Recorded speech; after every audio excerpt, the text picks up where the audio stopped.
Halo, selamat pagi anak-anak kelas 1. Berjumpa lagi dengan Pak Guru pada kesempatan kali ini. Bagaimana kabar kalian? Pak Guru harapkan semuanya dalam keadaan sehat sehingga siap untuk mengikuti pembelajaran pada hari ini. Jangan lupa sebelum belajar dipersiapkan dulu ya alat tulisnya dan berdoa sebelum belajar. Salam sehat dan semangat dari Pak Guru.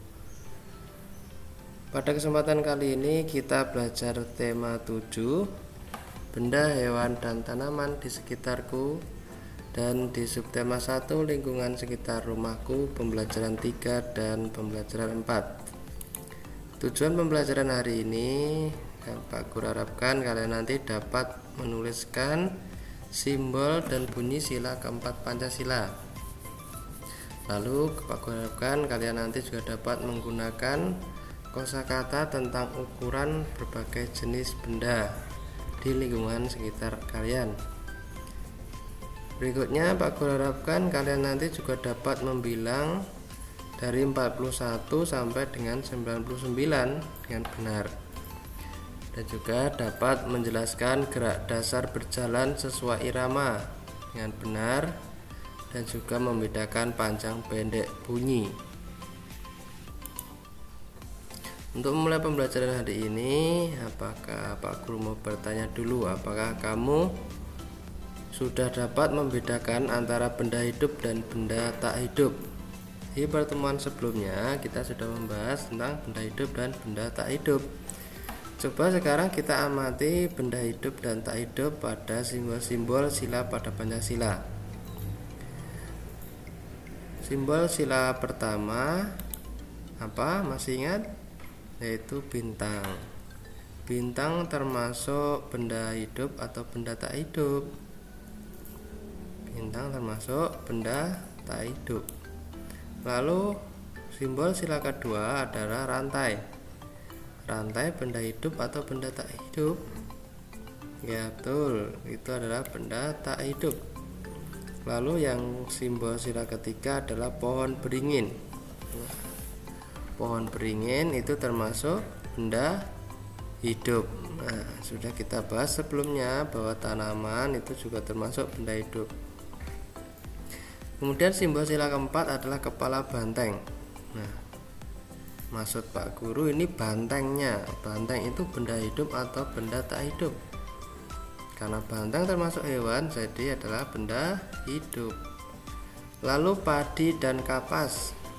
Padi dan kapas, tanaman padi dan tanaman kapas itu merupakan benda hidup.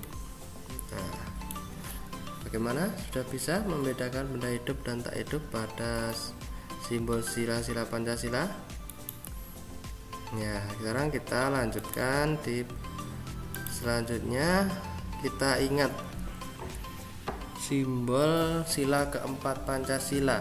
Nah, di pembelajaran sebelumnya kita sudah mengenal bunyinya sila Pancasila. Kalian juga sudah mengirimkan mendeklamasikan sila keempat Pancasila. Nah, sekarang coba masih ingat tidak tentang bunyi sila keempat Pancasila? Pak Guru mempunyai kata yang teracak di sini. Ada kerakyatan, dalam, dipimpin, perwakilan, kebijaksanaan, permusyawaratan, oleh, yang, hikmat. Nah, di sini kalian susun menjadi bunyi sila keempat. Bisa tidak? Masih ingat ya bunyi sila keempat Pancasila? Ya, dari awalnya adalah kerakyatan dulu. Nah, kerakyatan, kemudian setelah kerakyatan apa? Yang. Kerakyatan, yang, lalu dipimpin. Setelah dipimpin oleh, lalu hikmat, kebijaksanaan. Nah, kerakyatan yang dipimpin oleh hikmat, kebijaksanaan sudah selesai belum? Belum. Ada dalam, permusyawaratan, perwakilan. Nah, jadi bunyinya adalah kerakyatan yang dipimpin oleh hikmat, kebijaksanaan dalam permusyawaratan, perwakilan. Itu adalah bunyi sila keempat Pancasila. Bagaimana? Sudah ingat lagi ya bunyi sila keempat? Lalu kalian perhatikan simbolnya, simbol sila keempat Pancasila. Perhatikan gambar ini. Nah, tadi ada Pancasila kan ada 5. Ada rantai, pohon beringin, bintang, kepala banteng, padi dan kapas. Yang mana yang merupakan simbol sila keempat Pancasila? Nah, Pak Guru tadi di awal sudah menyinggung. Ingat tidak? Ya, betul. Simbol sila keempat adalah gambar kepala banteng. Gambar kepala banteng itu adalah gambar buatan manusia. Nah, ini kan gambar buatan, ini bukan foto kepala banteng yang sesungguhnya. Ini adalah gambar yang dibuat oleh manusia. Kalau gambar ini benda mati. Nah, kalau banteng yang sesungguhnya adalah benda hidup. Nah, gambar kepala banteng adalah simbol sila keempat Pancasila. Banteng merupakan hewan yang diciptakan oleh Tuhan. Banteng adalah salah satu contoh benda hidup. Kenapa? Karena kemarin ciri-ciri benda hidup antara lain dapat bergerak dengan sendirinya dan membutuhkan makanan. Nah, benda hidup, hewan dapat bergerak dan membutuhkan makanan. Ini termasuk benda hidup. Lalu kalian amati gambar ini lagi. Nah, di sini Pak Guru punya gambar singa ya ini. Dan pertama dari kecil nih singa, kemudian agak besar dan singa besar. Lalu Pak Guru punya gambar pohon. Dari kecil pendek, kemudian tumbuh sedikit dan tumbuh besar. Lalu manusia juga dari bayi ini menjadi anak-anak, balita, lalu menjadi anak-anak dan menjadi dewasa.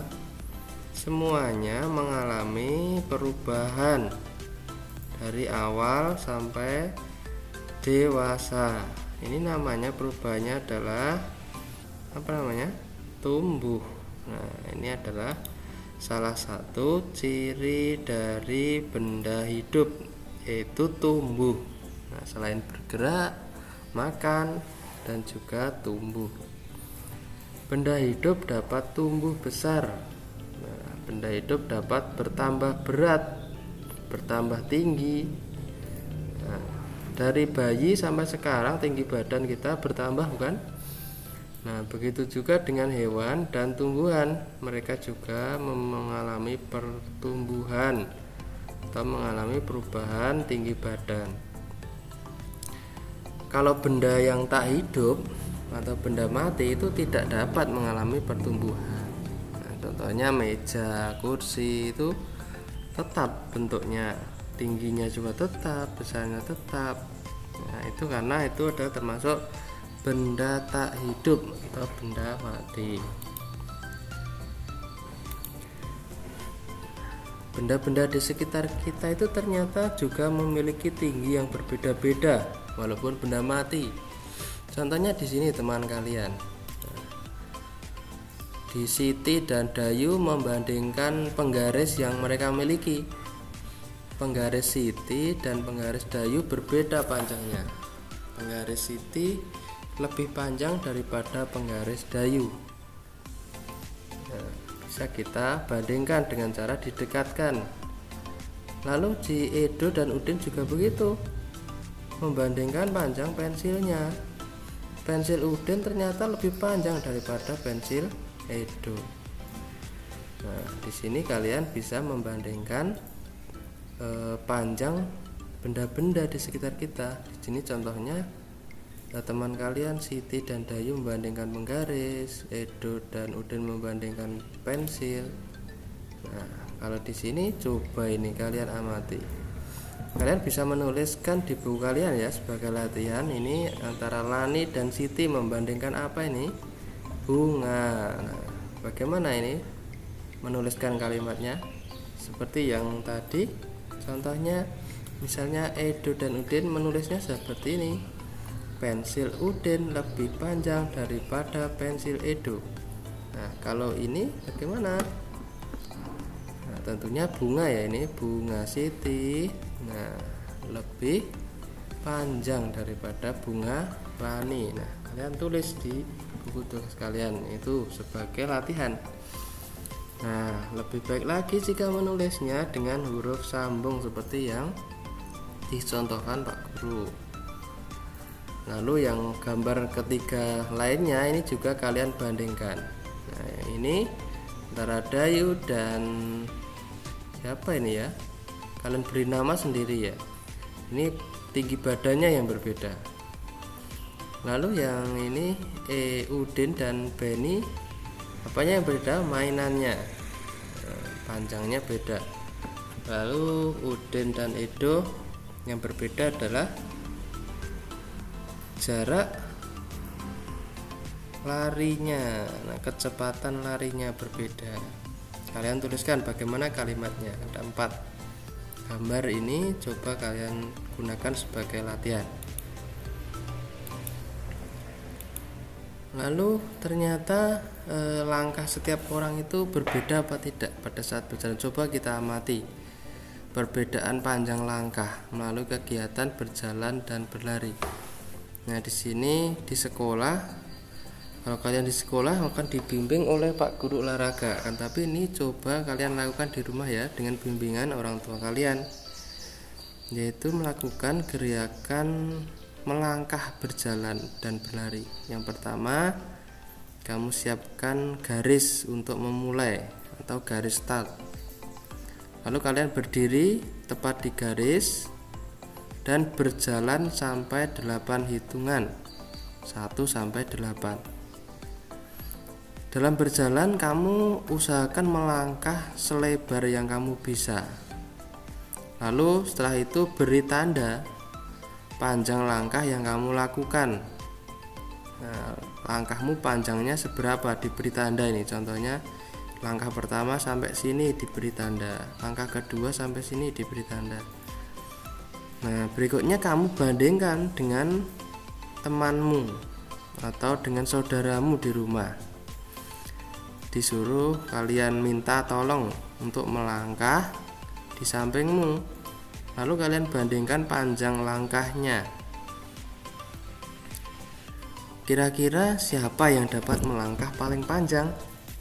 Nah, kenapa ada perbedaan panjang langkah? Kenapa? Coba kalian kemukakan nanti ya. Alasannya kalian temukan. Kenapa kok langkahnya kok berbeda panjangnya? Atau kenapa kok langkahnya sama? Nah, coba kalian kemukakan pendapat kalian. Berikutnya panjang pendek itu selain pada benda hidup dan tak hidup, ternyata ada juga loh di lagu. Ada juga pada bunyi. Nah, ada bunyi yang panjang dan ada bunyi yang pendek. Masih ingat kemarin kita sudah berlatih ini lagu Topi Saya Bundar. Ada bunyi panjang dan bunyi pendek. Nah, dengan tanda apa kemarin? Tanda garis pendek dan garis panjang. Garis pendek itu menunjukkan bunyi yang pendek dan garis panjang menunjukkan bunyi yang panjang. Nah, coba kalian ingat kembali dengan menyanyikan lagu tersebut, lagu Topi Saya Bundar, dengan mengingat bahwa tanda pendek itu menunjukkan nada atau bunyi yang pendek, dan tanda panjang itu menunjukkan bunyi yang panjang. Misalnya ini huruf kata apa ya, ta. Kalau pendek hanya ta, tapi kalau panjang jadi ta gitu. Coba nanti kalian nyanyikan lagi untuk mengingat-ingat apakah sudah masih ingat belum tidak dengan pelajaran Pak Guru yang kemarin.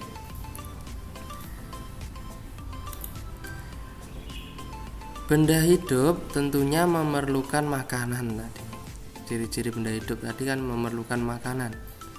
Manusia juga membutuhkan makanan agar dapat tumbuh. Makanan sehat sangat penting untuk kesehatan.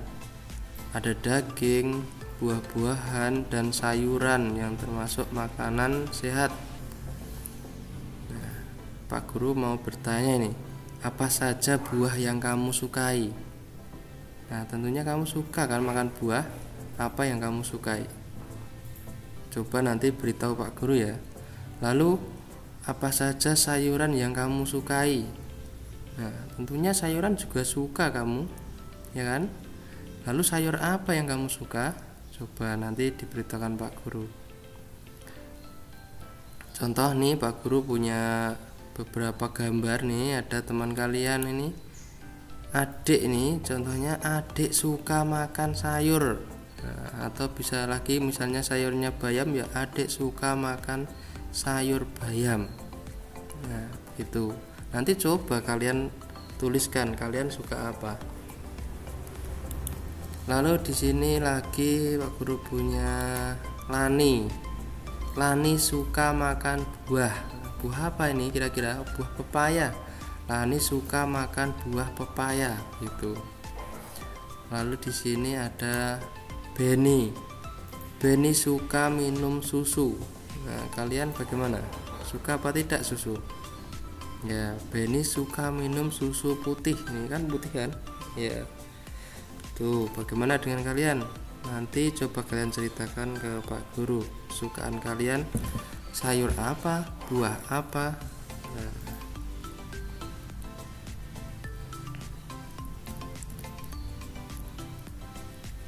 Lalu di sini ada lagi Dayu. Dayu suka makan buah apa nih? Buah pisang. Lalu Lani tadi makan buah pepaya, dan Beni makan buah apa nih yang warnanya merah? Apel. Nah, sekarang coba kita belajar menghitung banyaknya buah ini. Pak Guru punya buah nih. Nih apa? Buah apa ini yang dimakan Beni tadi? Buah apel. Coba kita berhitung berapa buah apel yang ditampilkan Pak Guru di sini. Ada 1, 2, 3, 4, 5, 6, 7, 8, 9, 10, 11, 12, 13, 14, 15, 16, 17, 18, 19, 20, 21, 22, 23, 24, 25, 26, 27, 28, 29, 30, 31, 32, 33, 34, 35, 36, 37, 38, 39, 40, 41, 42, 43, dan terakhir 44. Jadi berapa banyaknya buah apel di sini? Ya, ada 44. Kalian sudah bisa kan menghitung sampai 44? Ya, tentunya sudah bisa. Jadi kesimpulannya banyaknya apel adalah 44 buah. Apabila ditulis jadi 44, hurufnya apa saja? EMPAT, PULUH, EMPAT, 44. Bisa kan menulisnya? Coba kita berlatih menghitung buah lagi. Di sini Pak Guru punya pisang, ini satu sisir pisang ada berapa buah? 1, 2, 3, 4, 5. Ada 5 buah. Pak Guru punya 2 sisir, berarti ada 6, 7, 8, 9, 10. Ada 10 buah. 10. Ini ada, kita lanjutkan 11, 12, 13, 14, 15. Ada lagi 16, 17, 18, 19, 20. Ada lagi 21, 22, 23, 24, 25, 26, 27, 28, 29, 30, 31, 32, 33, 34, 35, lalu 36, 37, 38, 39, 40, 41, 42, 43, 44, 45. 45. Apakah sudah habis? Masih lagi 46, 47, 48, 49, 50. Sudah habis. Jadi banyaknya apel di sini harusnya pisang ya. Banyaknya pisang adalah 50 buah. 50 ditulis LIMAPULUH. Bisa ya? Nah, di sini Pak Guru punya buah lagi, pepaya. Banyaknya pepaya ini adalah berapa ya? Coba kalian hitung. 1, 2, 3, 4, 5, 6, 7, 8, 9, 10. Satu baris ada 10. Coba semuanya kalian hitung. Ini adalah sebagai tugas kalian, tidak dibantu oleh Pak Guru. Coba kalian hitung sendiri ya. Ada berapa buah? Kalau sudah ketemu, nanti kalian tuliskan di buku kalian. Lalu ditulisnya bagaimana? Nah, saya tuliskan juga. Sekarang kita mencoba menulis nama atau lambang bilangan ini. Pak Guru punya angka 5 dan 7. Ditulis 57. LIMAPULUH TUJUH. Lalu 4 dan 8 ditulis 48. Nah, Pak Guru punya TIGAPULUHENAM berapa? 36. Menulisnya adalah angka 3 dan angka 6. Lalu punya lagi Pak Guru nih EMPATPULUHSATU 41. Menulisnya bagaimana? 4 dan 1. Lalu 2 dan 4 ditulis 24. Nah, sudah bisa antara bilangan dan lambang bilangannya. Ya, akhirnya pembelajaran hari ini cukup sampai sekian. Jangan lupa latihan-latihan tadi coba kalian lakukan ya dan dikerjakan. Antara lain tadi ada mengetahui simbol sila keempat Pancasila tadi apa. Lalu perbedaan panjang kalian tadi tulis dengan huruf sambung coba. Dan juga mengamati panjang langkah dan kamu dan temanmu kalian lakukan tadi. Lalu menuliskan lambang bilangan. Coba latihan-latihan ini dikerjakan supaya kalian lebih tahu lebih banyak lagi. Sampai berjumpa lagi pada pembelajaran selanjutnya. Salam sehat dan semangat.